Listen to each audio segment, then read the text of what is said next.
Oh, hey, I'm glad you're here. Growing up in a video store caused me to have connections to some different things. Or maybe it didn't. Maybe this is a whole nature versus nurture thing. Perhaps if you took someone who likes only Hollywood blockbusters, then raised them in a video store on just that, then maybe that's what you'd get.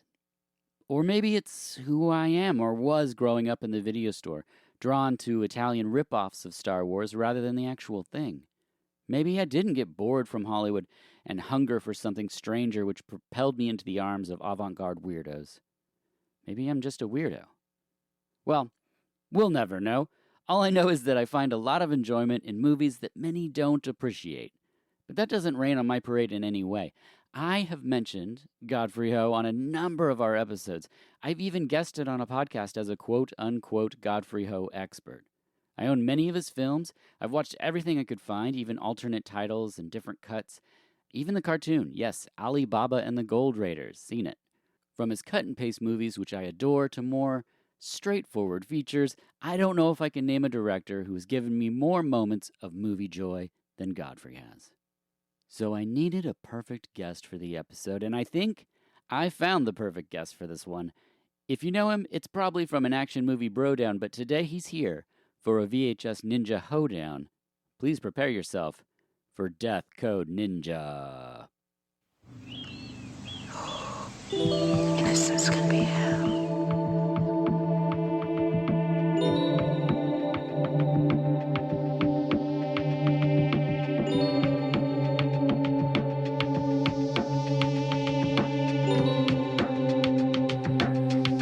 Innocence can be hell.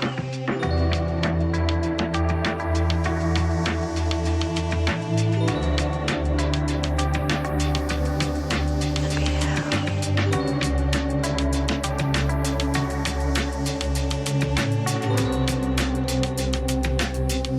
Innocence can be hell.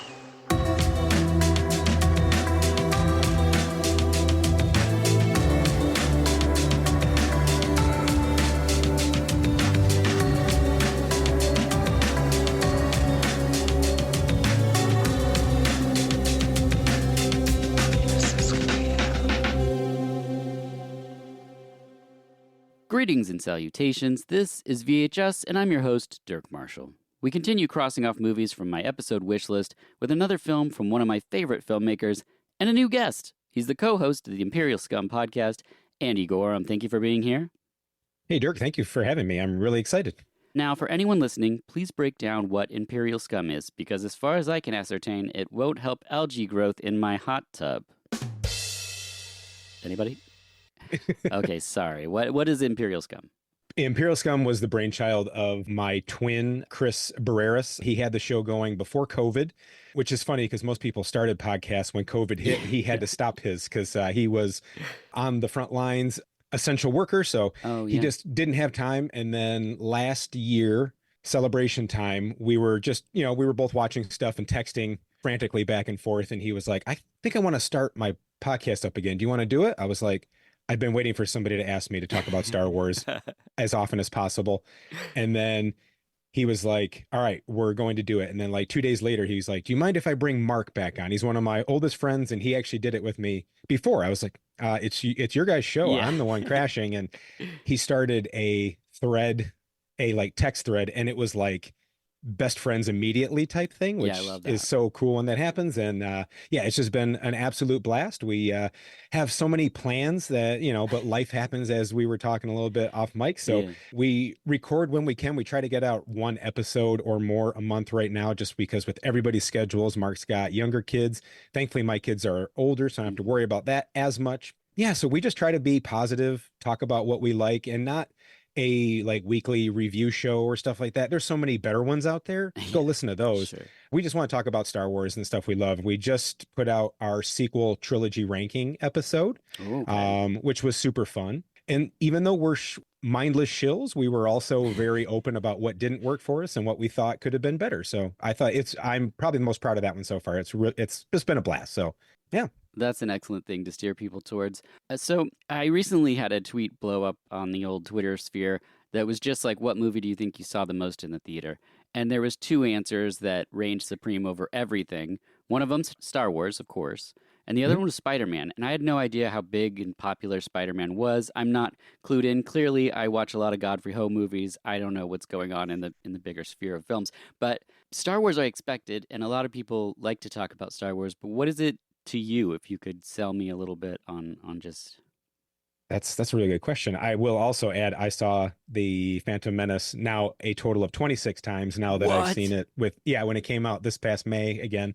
I went twice, met a friend and a fellow Star Wars podcaster Friday morning and we watched it back to back, but before that, my parents had moved away, so I was staying in their house while they were selling it, so I kept it clean and I was working in the morning and then working in the afternoon and when I got out of work, my friends were just starting to work. So I'm like, well, I'm going to go watch Star Wars again. So yeah. So That's amazing. Before you answer, I just wanted to say that's my favorite thing that happened from this thread is like how many people, not just that they returned to the movies, but like people talked about what movies meant to them, what movies got them through difficult times in their life. But what you just touched on is like the sort of community building where you can watch a movie with one friend and be like, now I want to share that experience with another person. And I just, every time I hear that kind of stuff, I get goosebumps because we forget in the world of 1 to 5 star ratings what movies can really mean to us, you know?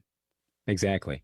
What Star Wars means to me, it's so hard to put it in words because it's the first thing I can remember Oh, yeah. seeing and Okay. retaining was Empire Strikes Back at my aunt and uncle's house on like a family holiday. Rad. I just remember walking in the room and seeing Yoda, and I was like, what is this? And my cousin on my mother's side, he is 9 years older than I am. So he was kind of my Star Wars guru growing up. And he was Okay. like, it's this, and this. And then I think what it comes down to is just Star Wars for me is just it's about having fun. Lucas wrote it for kids. And as adults, we can find deeper meaning and everything. And that's what I also love about it. But man, Hmm. when you break it down, it's just a good time that you can share with your friends and family, and it never gets old. So I wish I had this big, like No.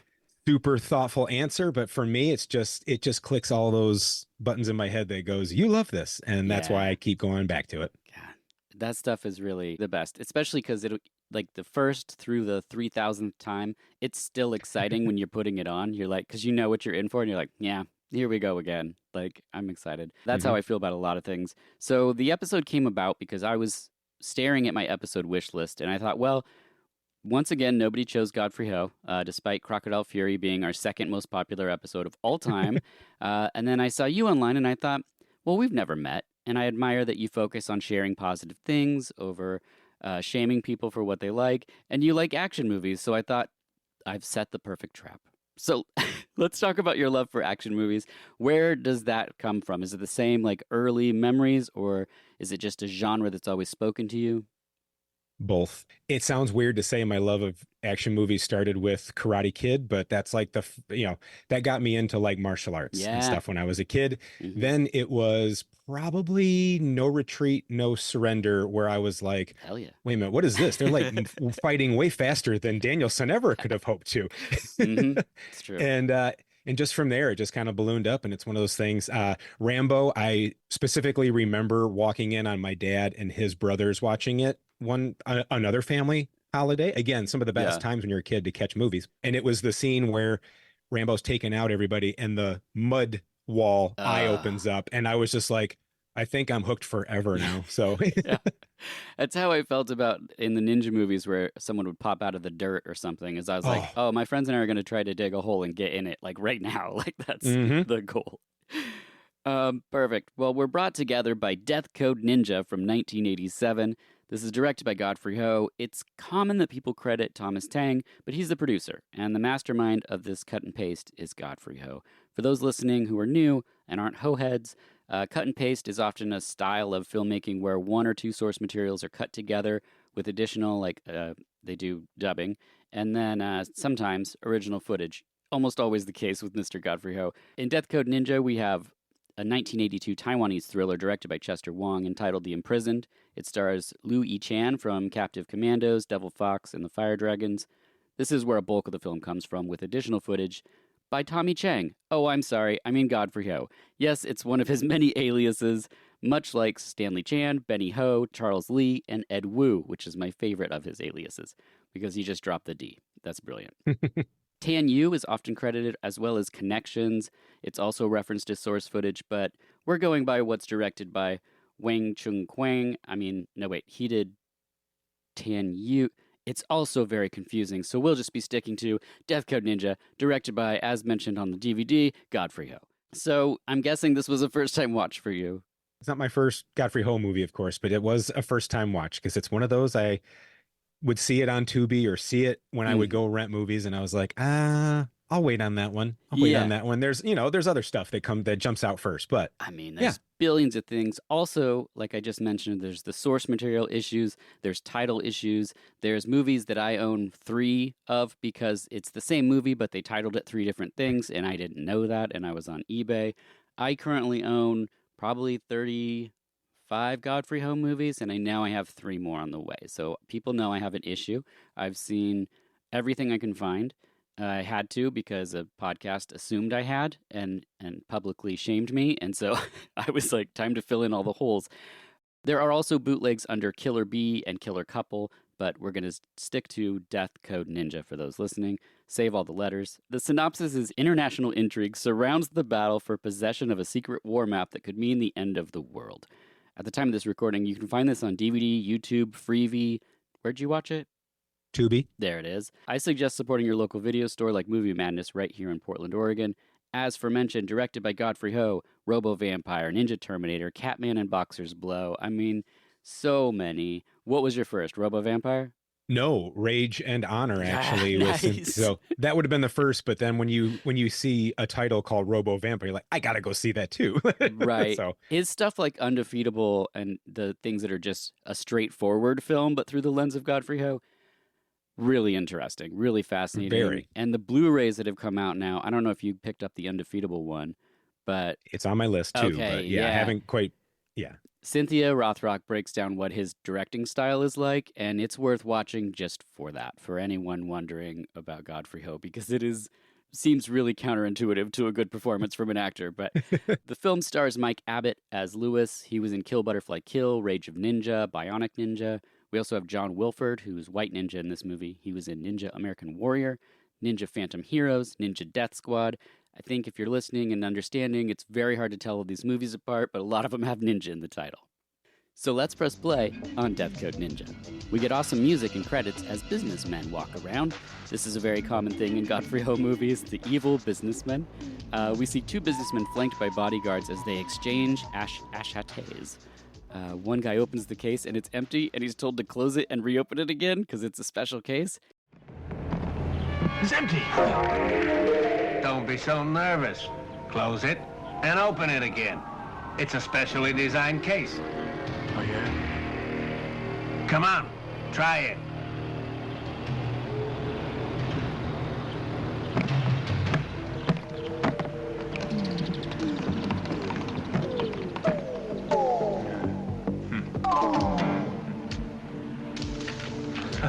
It's not funny, and yet it's safe. This is a Godfrey Ho thing. This is 100% his like, look how magical this is. It has no rhyme or reason to be there. These are the minute details that I think make these movies very entertaining. So he does so, and there's a map, and they photograph it. He ejects the film, puts it in his pocket, but he also keeps the map, which is interesting. And they now have what's referred to as in the film as the Asian Star Wars strategy map, which is why you're watching this movie, Andy. I you know what? When that came up, I was like, damn it, Dirk, you got me with Asian Star Wars map. Yes. It's very dangerous for them to have copy of Asian Star Wars strategy map. Of course, the map must never get into their hands. You know what to do. Hey, don't act crazy. I've arranged everything. Because I was thinking, like, there's so many movies to watch that are Godfrey Ho stuff. So I was popping to in discs and being like, what would we have fun talking about? And I forgot that in this scene, Lewis says the Asian Star Wars strategy map. And I was like, well, that's what it is. Imperial Scum, we're going to talk about it. Next, we see the businessman driving, and they almost hit a van, but they crash. One dude just rockets through the front window, which is great. That stuntman is severely injured. He's dead. Suddenly, ninjas pour out of everywhere. The thing I love about this sequence is when the ninjas are ransacking the people in the car and one of them holds his hand over the dead guy's face to check for breath.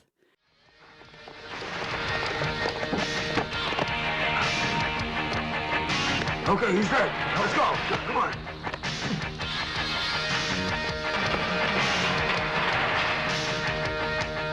Got the match.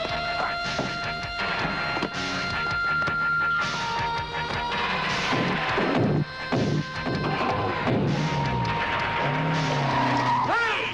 Wait for me! Come back here! Come on! Man, come on.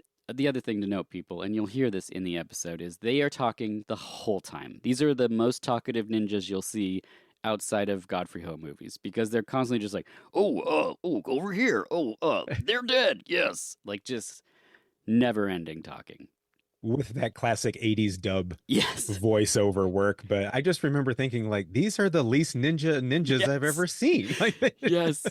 The ninjas then all pile in a car, and that's one of the things I love about Godfrey Ho movies is that he loves ninjas, but he doesn't care if they're doing ninja things. You will see ninjas do things in his movies that they don't do anywhere else ever, like roller skate in groups down a turnpike. That happens in a film. To hide behind a water cooler. That's a good one. Yeah, there's just so many. It just constantly brings me joy when they clown car this situation full of ninjas, and then one of them goes, "Wait for me," and he jumps on top. No notes there. He notices that one of the guys gets up. He's not dead. So he says, "Turn around." And the ninjas turn around. He whips out a sword. But the surviving man, also a ninja, because this is a Godfrey Ho movie. So he smoke bombs, turns into the white ninja. The car explodes. Sword fight ensues. At this point, I was thinking, I bet Andy's appreciating some of this. most definitely.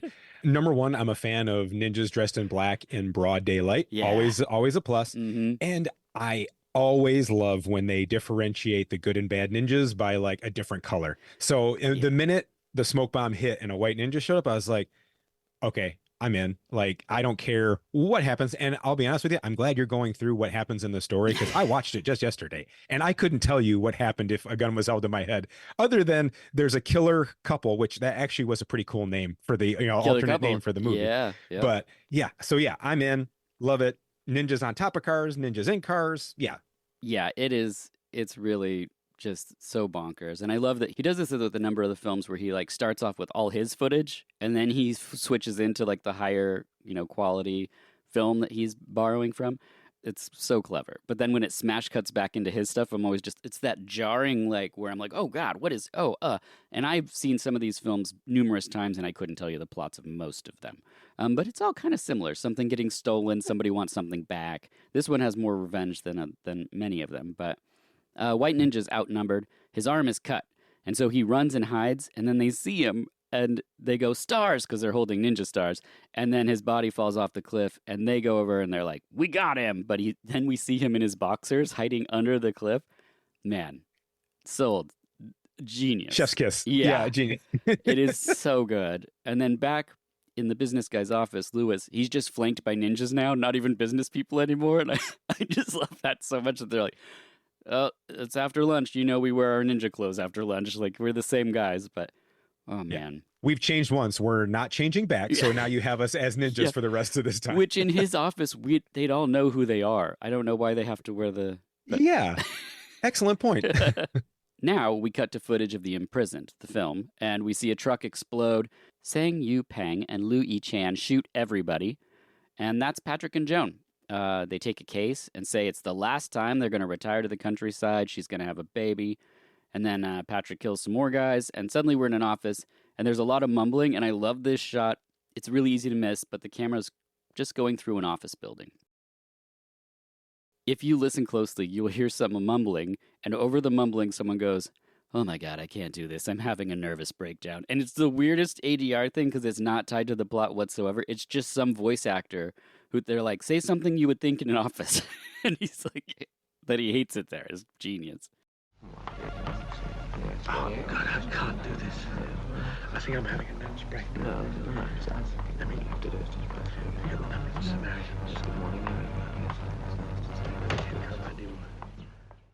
Love it. Yep. Great. Oh my gosh. Patrick gives Mike Abbott, Luis, businessman's character the map, and he goes, "I'm out." But Luis says, kill them. They all know too much. The classic, they can't get out even though, it's the last job. They pull you back in. Only in this one, it's a little different. This is the map Patrick got back for us. Good. Well done, Patrick. For your reward, I'll transfer the money into your bank account. Thank you. I'm sorry that you're gonna quit. You've been really helpful to me. Is it because of the child you're gonna leave? Yes, I've led a bad life. I understand how you feel. So the thugs go to the village and then instantly recognize him walking along like the one path to go into the village, and we get what's referred to in the Godfrey Ho fans as the bicycle fight, because there's a bicycle involved in this brawl. One of the things I appreciate about these Godfrey Ho movies is that sometimes I think there's choreography, and sometimes I'm not sure if even they know what's happening. Yeah, it's like, just pick up the bike and then we'll go from there. Yeah, it's about that. I think it's about that much. So he returns home and he doesn't want to tell Joan. He's like, Joan already doesn't want me to be fighting and stuff. We're supposed to be out of it. Having a kid. Yep. And then 3 seconds later, people attack the house and he fights them outside. And then Joan's like, what? I just told you I wanted out of this whole life. But, what can you do? All the other stuff in the film's been cut out because this is Death Code Ninja. We don't need the drama. No, we're not here for drama. No. Back in a police station, a cop says, he's guilty as hell. He just confessed. And I was like, no notes. This is genius stuff. What was that referring to? We'll never know. Inspector, he's as guilty as hell. He just confessed. Right. Send this file down to the courtroom. Do it right away. Yes, sir. Don't know. I was equally perplexed watching it. I was like, okay, we're at a police station now. And yeah. This is working. So that guy's a policeman. This is me during most Godfrey Ho movies. Okay, so he's the good. No, he's the bad. Is he the policeman? Who is? Is he the mob boss? Is he the ninja leader? Is he this? Is he that? Yeah, Is he Great White Shark? Because we also learn now that there's a guy called Great White Shark, but he's played by John Wilford. It's quite an exposition dump that ends in, it's late now, let's quit, which is not how jobs work. But I just love that that's how this guy's running everything. How's the case going? Well, Inspector, I've discussed it a bit with Joe. It's not simple. There's more to it than meets the eye.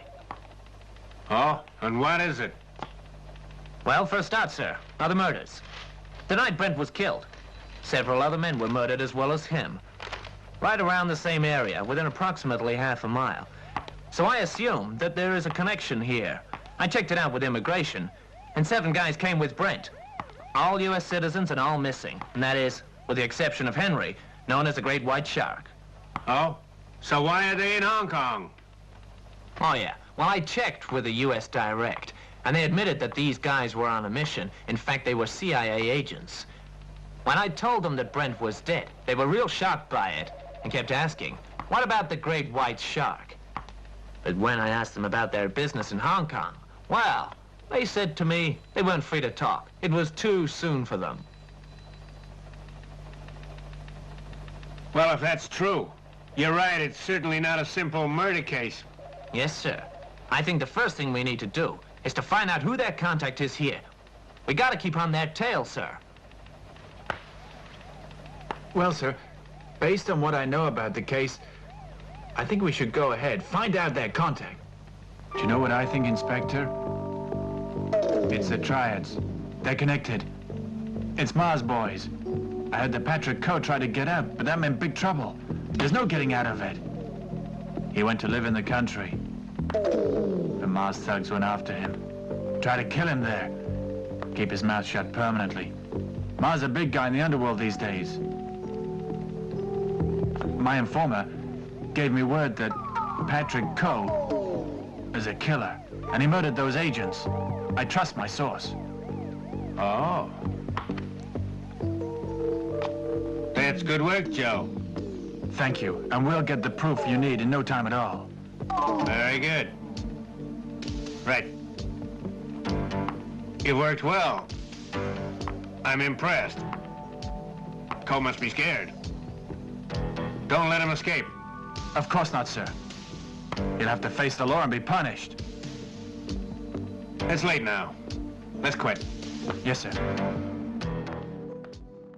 And then it zooms in on a picture of the Queen of England.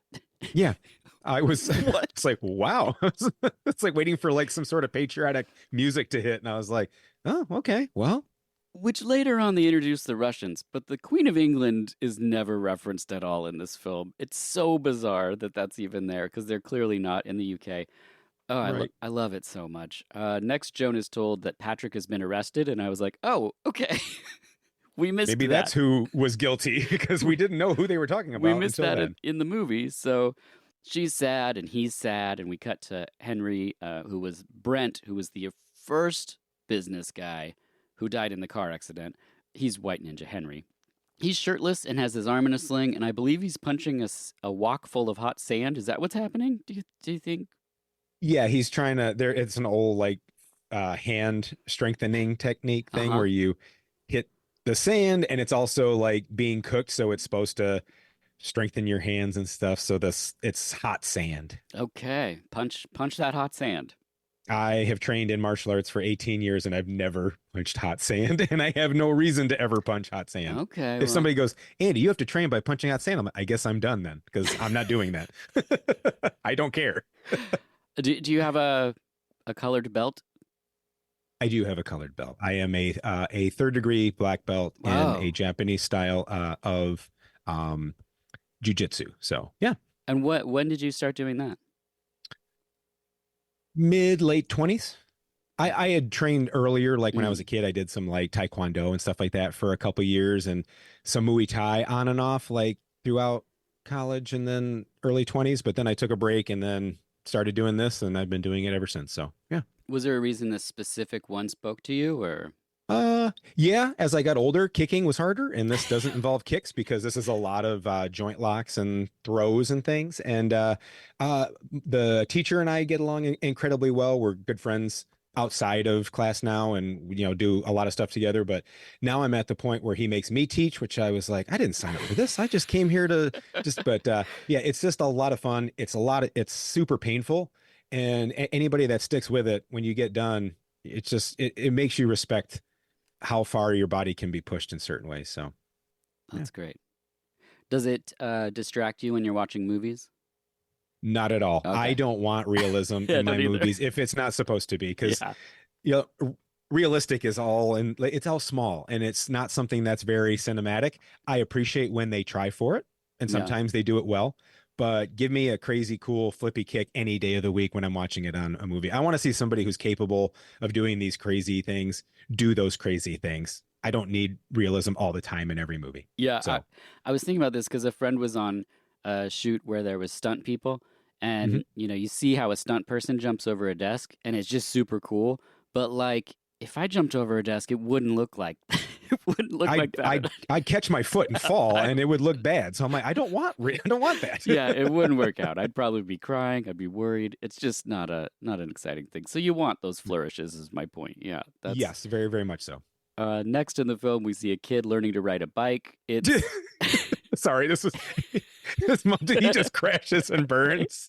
he crashes and burns, and like Patrick's been in jail for a long time. Like Like this kid's old now. he never saw this kid before, which we find out later on. Yeah, it is. So suddenly you're just seeing a kid ride a bike, and you're like, oh, okay. We never saw the birth or anything, or the baby, or Never even saw Joan showing. No, not at all. Lewis is having a businessman dinner, and we learn that Patrick gets out of prison soon. And next we see three guys with headbands say they want the Star Wars map, and they say it's an order from their headquarters in Russia. And I was like, okay. Mr. Louis Smith, my advice to you is to give up that Star Wars map just as quick as you can, and it's not a matter of choice. Stop talking nonsense. I won't submit to your demands. You crazy? This is an order for the headquarters in Russia. So the ninjas come from Russia now? This is an amazing development. Mm-hmm. Now Joan and the kid get a letter from Patrick saying he'll come home soon. And then in a park, two men are doing toe touches for a really long time. I absolutely love this sequence that happens because it keeps cutting back to them. And I'm like, look, I don't work out enough. I know that, but that's a lot of toe touches. That's Way too many toe touches. Uncomfortably long toe touches. So long. And all the henchmen look super bored. And one of them just starts smoking a cigarette, and then they all start jogging, and he continues to smoke the cigarette, which I'm like, does Godfrey know how funny that is? Like, was he like, you're going to keep smoking? Or was this guy just like a super French dude that just was like, nah, I'll just keep smoking? Like, that's, you I kind of hope it's the first. I Yeah. hope Godfrey Ho is aware how funny it is. I hope he got it, because it is so funny. Unfortunately, the two bad guys are kind of racist as they run around, so they deserve what's coming to them. Yep. Yellow Ninja appears, and look, White Ninja, great. Black Ninja, perfect. But when he gets into yellow, orange, and like mauve and stuff, I'm like, I'm all in. Especially when they have a headband that says Ninja on the front. Like, I need one of those. Yeah. I want one. I'm not even a full-fledged ninja, but I would love to have one. I think you deserve one. You talk thank about you. action movies a lot. I think you deserve one. When's your birthday? February Okay, cool. 19th. All right. It's coming around. Let's get a Patreon going and get this man a headband. The headband so I can go with my yellow ninja outfit in Yes. broad daylight. This was a highlight of the movie for me, man. Okay. I don't know about you, but I could watch this Yeah. randomly hiding in places, popping up in smoke bombs, and then I like when he peeks up over things and like Yes, whoop, and then yes. drops back down. It's great. It's This- so ridiculous. This is what won me over to like my first Godfrey Ho movies, because I saw Robo Vampire later, and so it was the like they call them Z grade movies, but I don't call them that. But it's this type of like ninja stuff that he does, like where someone runs behind a tree and then they cut it, and then he runs behind from a different tree, but like someone moves the camera a little bit, so it's just even more off. Like you already know what they're doing. But it's just something so endearing that he loves ninjas so much, and that's what like I feel through the screen. Is it's not just like, look how silly this is. It's like, no, but he loves this. Like he genuinely is like, no, then you do like 8 flips and then catch yourself on the tree sideways, or you burst out of the ground, or you throw the smoke bombs, and it's like you can feel his passion for this. This and hopping vampires are the two things Godfrey Ho puts in movies constantly, and I'm All the always time. there for it. I'm like, yes, give me more of this. The yellow ninja throws a chain around the smoking guy's neck and pulls him up into the tree, and I was like, yes, give me it. The other henchmen notice, pull guns, and fire, but yellow ninja just keeps murking them, just picking them off one by one. It's so great. We get a sequence where the 4 men are back to back with all their guns drawn in the middle of a field, just slowly spinning. I mean, come on. This stuff, yeah, come on. I mean, this is a Michael Bay kind of shot where yes. everybody, where it's spinning and it's like this is but it's ridiculous to the times 10. Oh. And then I just love that you see him pop up and then all of a sudden he his out of nowhere crossbow. just reaches in the ground and pulls out a crossbow. I'm like, oh, he just put it there for future use. Which he does later on in the movie, and we were like, oh, okay. So we're learning how he plans this type of stuff. Yeah, I'm sure glad nobody just stumbles upon these random crossbows and picks them up and moves them, because Yellow Ninja would be screwed. Seriously, if we're doing anything for the parents out there today, when you take your kid to a park, check the ground for crossbows. Yeah. We don't know where he lives. It could be Russia, could be the UK. We're very unsure at this point in the film. So he shoots the crossbow, kills one dude, eventually kills everyone, and then the piece de resistance. One man feels like he's going to get away by backing away from Yellow Ninja, but boom, smoke bomb behind him. It's Yellow Ninja. He kills him. And then in the best piece of dialogue possible, he says, "That's what you get for messing with me." And then 20 seconds of him walking across the field.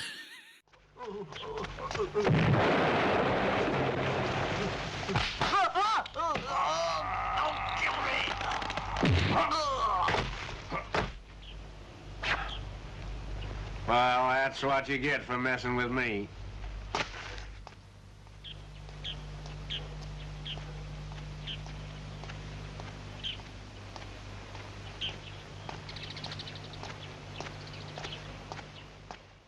I know. I was like, are we going to cut yet? Nope. No, we're still going. Nope. Nope, we're still walking. Nope, there's a lot of shoe leather in this scene. Let's go. It's uncomfortably long. It's so amazing. There's so many great parts of the dub in this movie, but that line, "That's what you get for messing with me," to nobody. They're all dead. Yeah, it's almost as good as when in the Dark Knight Rises when Christian Bale goes, "So that's what that feels like." I was like, you don't have to say that voice. Nobody's around. Like, this is supposed to be in your head. And this guy's just, that's what you get for messing with me. Uh-huh. It's the dorkiest voice too for this awesome killer. He's Love like it. almost Southern for 1 second, which is weird. Like it's just an interesting Messing with, and then yeah. that's And he's a British actor, but Yeah. he's never dubbed British in any Godfrey Ho movie. It's so genius.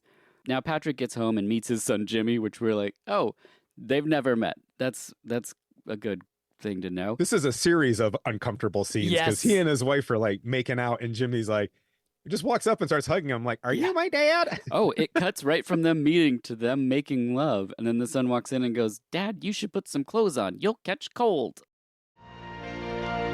Daddy,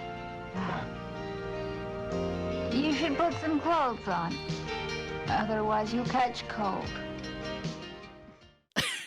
And they just giggle, and he walks right out of the room, and they're like, "Well, we can get back to what we were doing before we were interrupted by Jimmy." And then in true Godfrey Ho fashion, we cut right to the father bonding with the son flying a kite, but not for long before a man with chloroform lurking behind a bush just steals Jimmy. And how do we know it's chloroform? It says The it on bottle- the jar. I was like, this is the world I want to live in. So I Yeah. know what's coming. If I see somebody with a bottle that says chloroform on it, I'm staying away from that person. Yeah. I mean, it's the shorthand of the Godfrey Ho movies that I appreciate so much, where they're like, how will he know what's in the jar? The audience will be confused. Oh, we'll write it on the jar. Also, We'll put a piece of tape and then write it on Yeah. there. It'll be great. we'll also write a note. So then he gets a note that says, if you want Jimmy back, then bring the map and come to see us, signed the Three Magnificents. Who are they? They've never been mentioned before. They are my favorite rap group. Yes, they are so good. I saw them open for the Fat Boys in the 80s. Joan tells us that Jimmy is diabetic and he needs his insulin, and Patrick says, I forgot about that. To which Joan says, I hate all this revenge. And I was like, come on. You don't understand. Jimmy's a diabetic. He has to have insulin. If he doesn't get his injection very soon, I don't know what will happen to him. He'll probably go into a coma and die. Huh? I forgot about that. We'd better act quick. Well, don't just stand there shouting. Think of a way to save him. I can't think anymore. I hate all this revenge. Oh, I mean, they had me at the whole diabetic because she's like, we need to find him soon. And he's like, we'll get there. She's like, he's diabetic. He could die. And he's like, oh, yeah. I'm like, right now, Patrick's not winning a lot of Father of the Year awards.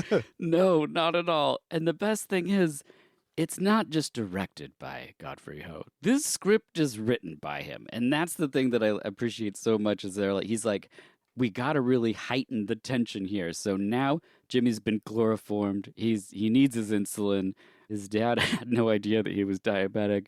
It's just no And notes. Joan is just tired of all the vengeance. She hates the vengeance and The- revenge. Sorry, revenge, not vengeance. The vengeance comes back later. So Patrick sets off to a building, but everyone looks dead except for the main bad guy. But they were all faking it, and a fight ensues. And in a shocking turn of events, Patrick's killed. So in 2 scenes back to back, Joan loses everything. Yep. Meanwhile, Joan has nothing and decrees that hatred fills her veins. When all we wanted was to live peacefully.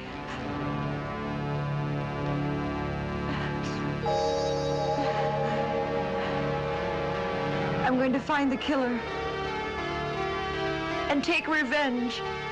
Hatred flows in my veins. Genius. So good. I need more movies where our heroine says, hatred has filled my veins. Yeah, me too. And then unleashes hell on whoever is in the next scene. I'm here for it every time. We next see a lady dancing on a guy's desk while he holds a knife. He's a bad guy. No idea what's going on there. I thought maybe that's Shirley that pops up later on, but I'm not 100% sure, and I've seen this about 5 times. Yeah, I didn't think it looked like the same actress either. Okay. And it was one of those, I'm like, is it? Is it not? Maybe, maybe they changed her hairstyle. I don't know. No way of knowing. Jimmy is found at one of the bad guys' place. So, yeah, Jimmy's dead for sure. So they've definitely killed Jimmy. And They killed Jimmy. and they killed Patrick. Or did he go into diabetic shock because he didn't get his insulin in time? That's true. We don't know, possible. but nobody cares. They're just mad they're being framed for Jimmy's death, which is very hilarious. I just watched a horror movie where I thought they had killed off a kid in it, and I was like, well, kudos for them for this, going the distance in this horror film. But they didn't. Of course, they brought the kid back. And I was like, well, see, now I feel like you cheated me in a way. Whereas this film is just like, no, he's gone. And I was like, oh, this feels bad. I don't know how I feel about this. Like, gross. So it's time to kill Joan, they decide. Joan visits her husband in Child's graves and tells an inspector to shove off. So Joan is ready to kill. She visits the 3 thugs and stabs all 3. She's just running through fools left and right at this point, which is what we want in these types of vengeance films. We want that, and I'll take the murdering of her husband and child over any kind of assault. If, like movies that propel stories that way, I'm always like, do we have to do that? Like, at least Patrick didn't know his kid had diabetes. Like, all right. Back in the film, she returns home, and it's ransacked, and she looks outside and sees 2 thugs leaving, and she goes, did you just kill my maid? And he replies, so what? And then she kills them. It's my second favorite part of the film. Did you just kill my maid? So what? Did you just That kill made my me maid? legit laugh. Did you just kill my maid? So what? So what? She did. So what? She did a horrible job cleaning. Yeah. Did you see that place? It's messy. Oh, man. It's classic. So she kills them and then finds the name list, which I forgot to mention. There's a name list that's been mentioned maybe once or twice. And now she has to find Mr. Ma. What's his full name? Bill Ma. Bill Ma. Bill Ma. Oh, so good. So she pays him a visit, and he shows her secret doors and a closet that lead to a bedroom. I was like, what is this building? Like, Yeah. it was an office, and then he's like, through here and over here. And then I was like, what is... Okay, very bizarre. And Literally business in the front, right. party in the back. Very good point. It's the mullet of building. It's the mullet of building. He took her to the ninja mullet. He's fancied her a while, but she says she needs to shower first. So she showers, slides into bed, then pulls a gun and executes him. It's a pretty brutal execution, right in the face. The pillow explodes, Yeah. which was awesome. I love when a Yeah. pillow explodes. But Yeah. yeah, she lets him like start to go down where, and Yep. then just as soon as he pops the cover, she's just like, gun in his Boom. face. He's like, oh no. And he puts the pillow up like it's going to stop it. So ridiculous. Yeah, it's genius. And then right before you can appreciate all the awesomeness that you've seen, we're back with White Ninja Henry, and he now has both fists punching hot sand. With the most cross-eyed look I've ever seen a man do in my life. Like my eyes hurt just looking at it. It's incredible. We know that he's like almost ready to do something awesome. And then Almost. Yeah, almost. Then Joan walks right into a trap, and the bad guy does the knife hand game from Alien. So that means Godfrey Ho saw Alien and was like, Because this was 87. Alien, yeah, definitely been out. yeah. I was looking at the source stuff, which was 82, so I keep getting the years mixed, but Alien was 77, 79, is that right? Alien was, but then that was in Aliens, which is 1986. So yeah. Okay, there you go. Same year. He probably just saw it and was like, let's put it in the picture. Yep. Interesting. Very. Next, he has a dice, and whoever gets low has to stab themselves. This was the weirdest thing I've seen in a movie in a long time, because our hero is just like, but she's like, okay, fine. Stab. Yeah. Stab. I think he was using loaded die because she's the only one stabbing herself. Last I checked, like stab, stab, stab. So he's cheating, and then the way that she wins is by saying the number 6 out loud, and then it stops on 6, which he wasn't doing, but that's Godfrey Ho logic for you. And then It works for me. She's like, you were cheating, and he's like, well, I'm not going to stab myself. And she's like, what are we even doing here then? That was the whole point of this long game we've been playing. So they throw her in her room. We guess, because next time we see her, she's in a room. But she's Joan, so she takes a cord out of the light and electrifies the door handle and then breaks glass out of a window, and one guy gets electrocuted, and then she hammers the glass into a guy's face. It's just, I mean, Joan is not to be messed with. No, I would not mess with Joan. No. Then she has a gun, which is even worse for everyone else. But we cut back to White Ninja Henry, and he's attacking bags that are swinging. Very badly. I mean, I've seen some good bag swinging scenes, and this one doesn't rank up high with him. So the bag swinging, is that to train you on dodging things or awareness, spatial awareness? That's the only thing I can possibly think of. Okay. Yes. Okay. My friends and I never did this when we played Ninja. We whittled swords out of wood, and we ran around in the trees and threw smoke bombs, but we didn't ever get as far as swinging bags. No, I went one step further and would convince my grandmother to take us to like a local like martial arts supply place and get wooden ninja swords and be running around with wooden like ninja swords and like being warned every time we go outside, don't kill your brother. I'm like, I'm not going to, I promise. Ninjas. But I am also playing a ninja and they are not honest at all. So True. My friend that I grew up with, he had moved to Bend, which was like 3 hours from where we lived. So I hadn't seen him in a long time. And I went to his house, and this was like peak 80s ninja fury. And so we were like, oh man. So we had wooden ninja swords that we got out of the woods and kind of his older brother carved bits off of. And we put little cardboard over the handle part with those square, you got to have that. Mm-hmm. And the thing I remember the most is I think I swung at him. He jumped up, and his heels landed on the top of like a metal garbage can that tipped the garbage can forward, and then he like stuck the landing, and it was like the most ninja move ever, because I was just like, oh my gosh, you like jumped up and then tipped over the trash can, and he's like, yeah. And yeah, it messed the trash can up, but we were pretty stoked about it, our cool ninja move. Awesome. Yeah, it was great. That and a lot of firecrackers. But moving right along, back in the station, the cops are like, we can't find Joan. And the inspector is like, take your time, but hurry. But don't push it. But also get to it. But also move slowly so they don't know what you're doing. It's like 4 minutes of him going back and forth of like, I was like, why is this in here? Like, it removes all immediacy, but then also hurry up. But then also hang back so they don't know and they trust you. It's like, this guy's crazy.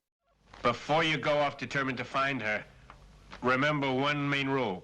Don't push. You've worked very well, and our task is to find her. It seems that she and Chan are after something. We have to find out about this. Make it your #1 priority. It's our duty to protect the public from such people. But such evil people are always very cunning. We must be patient. You'll spoil it by rushing in. I'm sure we're closer than we think. They must know we're watching. Just keep on their heels. Eventually, they'll make a mistake, and we'll be there. All right. Remember, keep up the pace, but not too much. You'll be right there, but not seen. Make them sweat. Keep them guessing. We're a highly trained force. They'll be sorry. Just wait and see. Now you can go.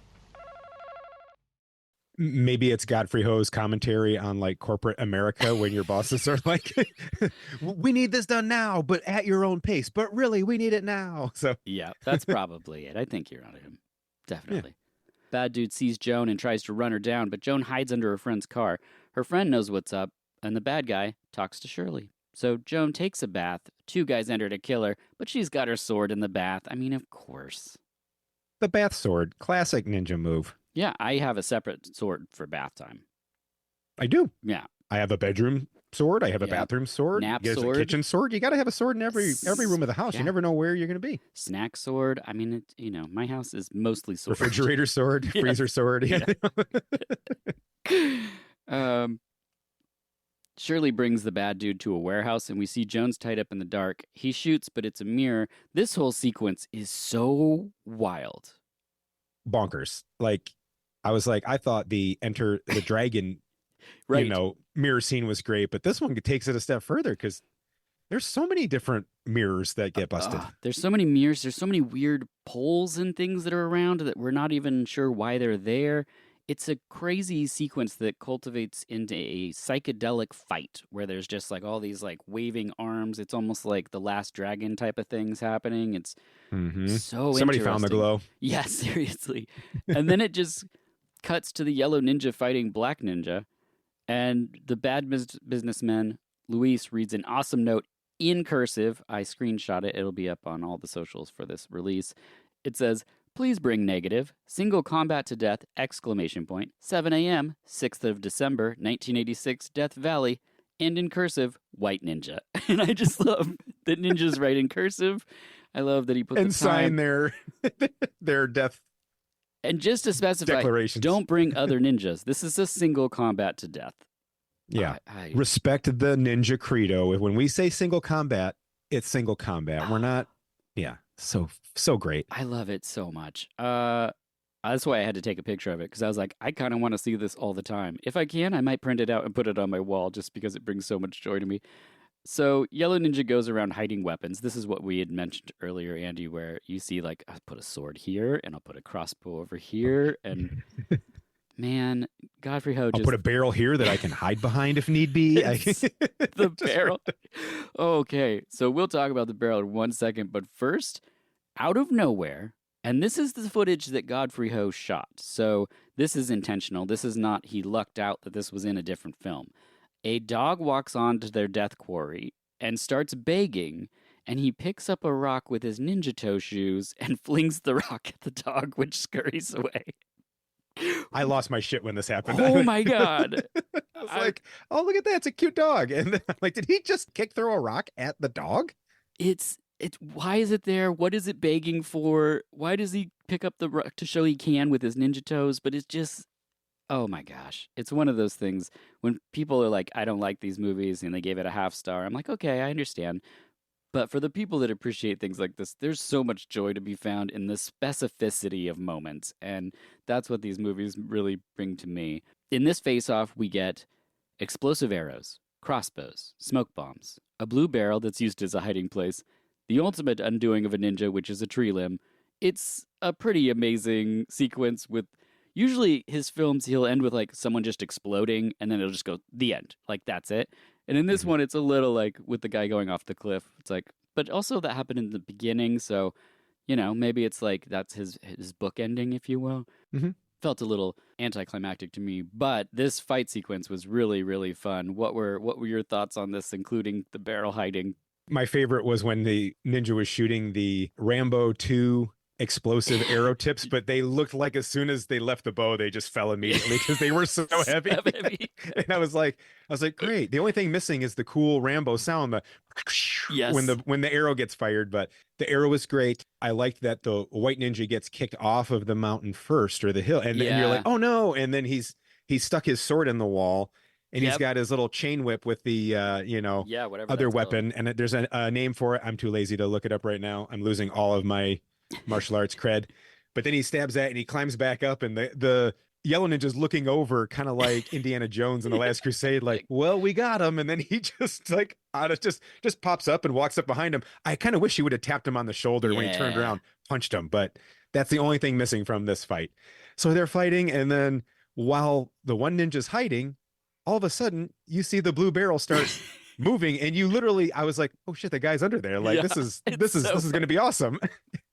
But no, the dog is back. It's amazing. It's almost like the dog's like, screw you for kicking that rock at me. Yeah. I'm going to mess up your fight and take your attention away from the other ninja. That's unbelievable. And then the film ends. Guy gets kicked off, and then I don't even think he has a fun, good quip. It just literally goes, the end. There's no quips. I honestly, at the end of any amazing Godfrey Ho movie, my brain feels numb. I have no answers for what I've just watched. I don't understand who has the Asian Star Wars strategy map. It's like... What happened to Joan and Shirley? Yeah. I don't know. The police don't play any part of it. Mm-mm. Yeah, that just goes away, and it's just two ninjas fighting. Yeah, and it just ends, and you're just like, well, I guess I saw Death Code Ninja. Mm-hmm. It's such an experience. I'm so glad that I own it. I'm so glad that people, if you want to see it, you can find it on YouTube. You can find it on Tubi. Pretty dark, the transfer. Was it pretty dark on Tubi? Really mushy? Yeah, and well, the Tubi was like a little, like, where you know how they have like a rectangle of a rectangle. So it was like a widescreen copy, but it was like, it only filled up a little portion of the screen. And so I was just like, well, this is how we're watching it. Yeah. I will say, for people hunting it down, we don't have a good version of it. I've hunted. I bought the best that I could find.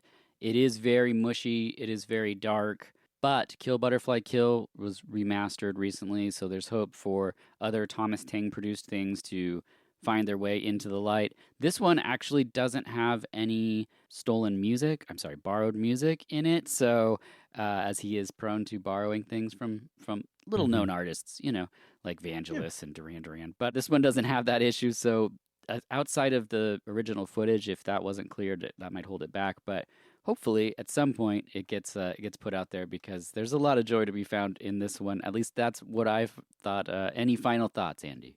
One more. Again, we've already talked about different colored ninja outfits. Yes.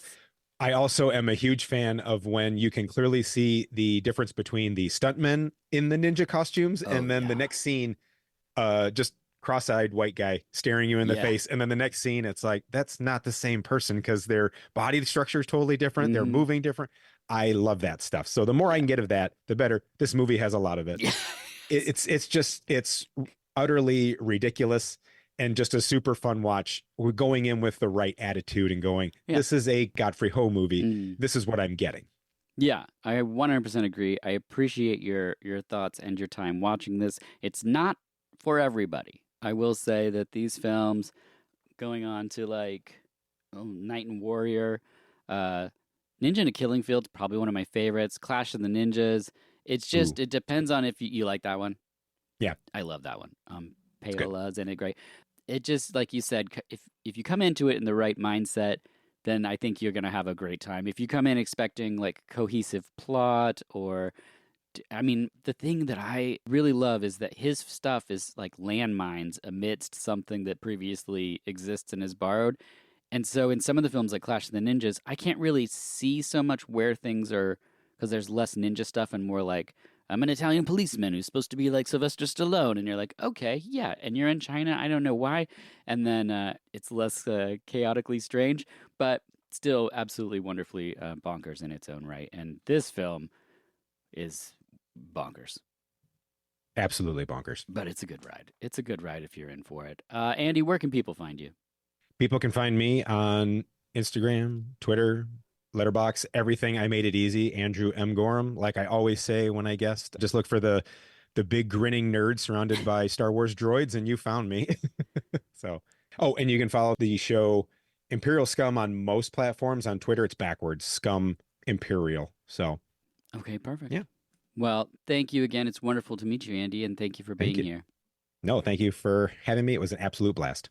Absolutely. As always, I'm Dirk Marshall, and this has been VH Us. Well, that's what you get for messing with me.